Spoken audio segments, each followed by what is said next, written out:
নমস্কার বন্ধুরা, আপনারা কেমন আছেন? আশা করি আপনারা সকলেই ভালো আছেন। আমিও ভালো আছি। আমি আরএস। আজকে 26শে জুন 2026। মহরমের জন্য ইন্ডিয়ান স্টক মার্কেট আজকে বন্ধ রয়েছে। আমরা এখন আলোচনা করব 29শে জুন 2026 সোমবার দিনের জন্য।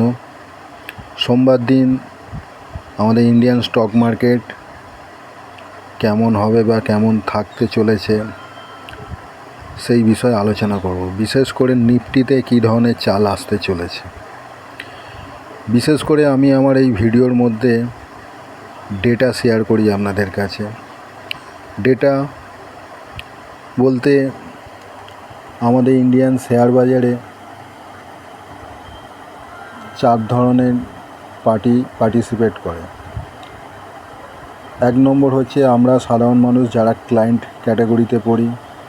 2 নম্বর বিদেশি অর্থলগ্নিকারীরা যাদেরকে এফআইআই বলা হয়। 3 নম্বর ডোমেস্টিক ইনস্টিটিউটস যারা মিউচুয়াল ফান্ড চালায়, ডিআইআই, এবং আমাদের যাদের কাছে অ্যাকাউন্ট খোলা রয়েছে মানে ব্রোকারেজ যে ফার্মগুলো, তারাও তাদের নিজস্ব ট্রেডিং চালায়, তাদেরকে প্রো ট্রেডার বলা হয়, প্রপার্টি ইনস্টিটিউটস। মার্কেটে এই মোট 4টি ধরনের ক্যাটাগরিতে মানুষ পার্টিসিপেট করে এবং তাদের কে কী পজিশান হোল্ড করছে সেইগুলোর সমষ্টিকে এনএসসি একটা ডেটার মাধ্যমে প্রতিদিন সন্ধ্যাবেলা 7টার পর পরিবেশন করে। আমরা এনএসসি সাইট থাকতে সেইগুলো খুব সহজেই সকলেই পেতে পারি। আমি সেই ডেটা কালেকশান করে সেইগুলোই বিষয় আমি বর্ণনা করে থাকি আমার এই ভিডিওর মধ্যে দিয়ে। 30শে জুন এক্সপায়ারি সমস্ত স্টক ফিউচার এবং ইন্ডেক্স ফিউচারের এক্সপায়ারি ডেট 30শে জুন। হাতে মাত্র আর 2টো দিন। আজকে 26 তারিখ মার্কেট বন্ধ, শুক্রবার হওয়া সত্ত্বেও মহরমের জন্য। শনিবার এবং রবিবার 27, 28 এমনি মার্কেট বন্ধ থাকে। মার্কেট খুলছে 29 তারিখ সোমবার, 30 তারিখ মঙ্গলবার, মান্থলি এক্সপায়ারি। 30 তারিখে এখন পর্যন্ত সকলের যা পজিশান রয়েছে সেইগুলো স্কোয়ার আপ করে নিতে হবে। ডেটায় যা দেখা যাচ্ছে, এফআইআইরা বিশেষ করে ইন্ডেক্সে একটা বিশাল ভারী পজিশান বিয়ারিশ সাইড হোল্ড করছে। তাহলে প্রশ্নটা হচ্ছে 30 তারিখে কি তাহলে এফআইআইরা লস বুক করে ওদের পজিশান কাটবে? মার্কেট বৃহস্পতিবার দিনকে নিফটি ক্লোজ হয়েছে 24,056। এই মাসের শুরু থাকতে মানে জুন মাসের শুরু থাকতেই এফআইআইরা ওদের বিয়ারিশ পজিশান হোল্ড করছে। প্রতিদিনই একটু একটু করে ওদের পজিশান বাড়িয়ে যাচ্ছে। আর 2 দিন বাকি 29শে জুন এবং 30শে জুন। এর মধ্যে যদি মার্কেটকে ওরা 23,000-এর কাছাকাছি না নিয়ে আসতে পারে তাহলে ওদের একটা বড় লস বুক করে মার্কেটটাকে বেরোতে হবে বা পজিশান কাটতে হবে। এখন প্রশ্ন হচ্ছে 2 দিন বাকি আছে, 29শে জুন এবং 30শে জুন। এই 2 দিন কি মার্কেট পড়বে কি পড়বে না তা সঠিকভাবে আমি বলতে পারবো না। তো ডেটা যা বলছে তাতে পড়া উচিত, নাহলে এফআইআইদের একটা বড় অঙ্কের টাকার লস। অলরেডি তারা লসের মধ্যে রয়েছে, এখনও পজিশান হোল্ড করছে, কিন্তু 30 তারিখে তাদের সেই পজিশান কাটতে হবে। তাই 30 তারিখ তারা কি লসে কাটে না প্রফিটে কাটে সেটাই হচ্ছে দেখার প্রশ্ন। আসা যাক আমরা ডেটা নিয়ে আলোচনা করি। ক্লায়েন্টরা বর্তমানে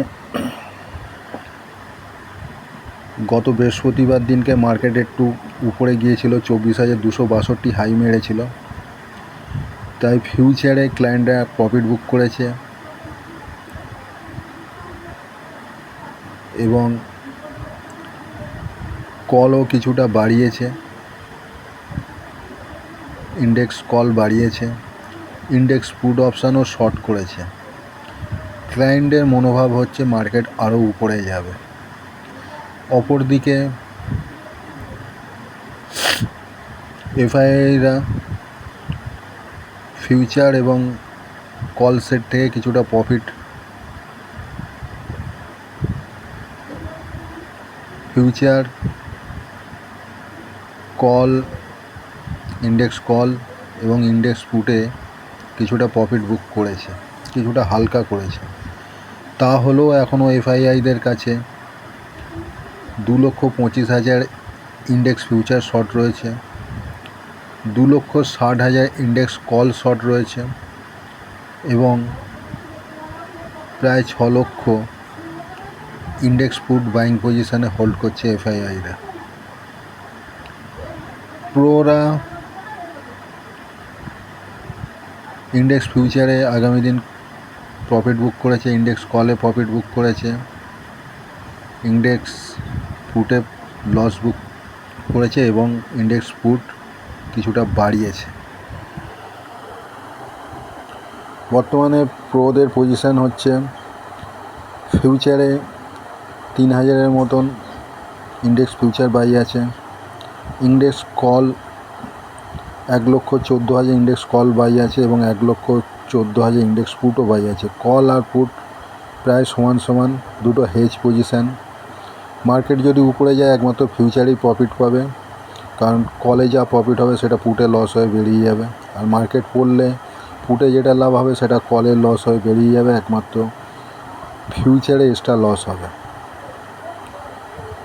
ডিআইরা মোটামুটি একটা হেজ পজিশান হোল্ড করছে, সামনেও কিছু ফিউচার বাই আছে, সামনেও কিছু কল বাই আছে এবং এটা মোটামুটি পজিশান পুটও বাই করে রেখেছে। স্টক অপশানের ক্ষেত্রে দেখা যাচ্ছে স্টকের দিক থেকে ডিআইরা 100% সেলার, সমস্ত স্টক ফিউচার ডিআইরা সেল করে রেখেছে, ক্লায়েন্ট, প্রো এবং এফআইরা বাই করেছে। অপরদিকে স্টক কলের ক্ষেত্রে 100% বায়ার হচ্ছে ক্লায়েন্টরা, আর এখানে বাজারে 3টে বড় পার্টি এফআইআই, ডিআই, প্রোরা স্টক কল সেল করে রেখেছে। পুটের ক্ষেত্রে 100% সেলার হচ্ছে ক্লায়েন্টরা, সমস্ত স্টকের পুট অপশান সেল করে রেখেছে ক্লায়েন্টরা, আর সমস্ত স্টকের পুট অপশানগুলো বাই করেছে বড় পার্টিরা, এফআইআই, ডিআই, প্রোরা। বড় পার্টিদের মনোভাব হচ্ছে বাজার পড়বে, আর আমাদের ক্লায়েন্টের মনোভাব হচ্ছে বাজার খুব উপরে যাবে, রকেটের হয়ে যাবে। দেখা যাক মার্কেট কি করে, শেষমেশ বড় পার্টি যেতে না আমাদের ছোটো পার্টি সাধারণ ক্লায়েন্টরা যেতে। এই হচ্ছে মার্কেটের আপাতত ডেটা। মার্কেটে ইন্ডেক্সের দিক থেকে এবং স্টকের দিক থেকে ক্লায়েন্টরা একটা বিশাল বড় পজিশান বুল সাইড মানে বাইং করে বসে রয়েছে, আর অথচ বাজারের বড় বড় পার্টিরা, বিশেষ করে এফআইরা সম্পূর্ণ বিয়ারিশ পজিশান হোল্ড করছে, ডিআই আর প্রোরা কিছুটা bearish to negative mix hedging করে রেখেছে। বিয়ারিশ পজিশানটা একটু বেশি, তার সাথে মিক্স করে ওরা একটা পজিশান হোল্ড করছে, মানে হেজ করে রেখেছে ডিআই আর প্রোরা। মার্কেটের কাছে আর 2 দিন বাকি আছে, 29 এবং 30।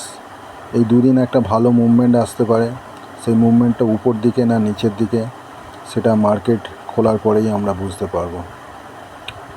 আজকে এই পর্যন্তই ডেটা অ্যানালিস আমি এখানেই শেষ করছি, বিশেষ কিছু আর বলার নেই। তবে মার্কেটের যা ডেটা দেখছি তাতে আমারও মনে হচ্ছে মার্কেট পড়ার সম্ভাবনাই বেশি, কারণ বড় পার্টিদের বেশিরভাগ ডেটাতে যা উল্লেখ আছে তাতে বিয়ারিশ সাইডই হোল্ড করছে, ক্লায়েন্ট একাই খালি বুলিশ পজিশান হোল্ড করছে। সেই দিক থেকে আমার মনে হচ্ছে মার্কেট পড়লেও পড়তে পারে। আমার এইটুকুই বলার ছিল। আর আপনাদের আমি আমার সমস্ত ভিডিওতে আপনাদের সাবধান করেছি যে আপনারা এখন বুলিশ পজিশান হোল্ড করবেন না, বেশি বাই করবেন না। দরকার পড়লে পজিশান গুটিয়ে রাখুন, সেল নাই বা করুন বা শর্ট নাই বা করুন, কিন্তু পজিশান গুটিয়ে রাখুন, কারণ একটা পতন আমি দেখতে পাচ্ছি। ধন্যবাদ। এর পাশাপাশি আমি প্রতিদিন আমার ভিডিওতে যা বলে থাকি, আমি আমার ভিডিওতে আজকে বা আজকের পূর্বে যে সমস্ত ভিডিওগুলো আপলোড করেছি এবং আগামী দিনের যে সমস্ত ভিডিওগুলো আমি আপলোড করব, সেই সমস্ত ভিডিওর ক্ষেত্রে আমার একটাই ডিসক্লেমার, সেটা হচ্ছে আমি আমার ভিডিওতে যে বিষয়ে আলোচনা করি না কেন, যে লেভেল নিয়ে বর্ণনা করি না কেন, তার উপর ভিত্তি করে দয়া করে আপনারা কোনো ট্রেড নেবেন না। আপনারা কোনো ট্রেড নেওয়ার পূর্বে একজন সার্টিফাইড সেবি রেজিস্টার অ্যানালিস্টের কাছ থেকে আলোচনা করে তার পরামর্শ নিয়ে ট্রেড নেবেন। এরপরেও যদি আপনারা কোনো ট্রেড নেন, সেই ট্রেডের লাভ বা লস যাই হোক না কেন, তার দায়ভার সম্পূর্ণ আপনাদের থাকবে। আমি বা আমার এই চ্যানেল আপনাদের সেই লাভ ক্ষতির কোনো দায়ভার বহন করিও না এবং করবও না। সবচেয়ে ভালো হয় আপনারা একজন সার্টিফাইড সেবি রেজিস্টার অ্যানালিস্টের কাছে আলোচনা করে তারপর ট্রেড নিন, কারণ আমি কোনো সেবি রেজিস্টার নই। এবং সিস্টেমে ট্রেড নেওয়ার সময় সিস্টেমে স্টপ লস ব্যবহার করবেন, নাহলে হঠাৎ করে একটা বড় অঙ্কের টাকা আপনাদের ক্যাপিটাল থেকে লস হয়ে যেতে পারে। তাই স্টপ লসটা ব্যবহার করা বাধ্যতামূলক। ধন্যবাদ। আপনারা ভালো থাকবেন। দুদিনের মধ্যে ভালো মুভমেন্ট আশা করছি, 29 তারিখ এবং 30 তারিখ, এবং সেটা বিয়ারি সাইড বলেই আমার মনে হচ্ছে। ধন্যবাদ।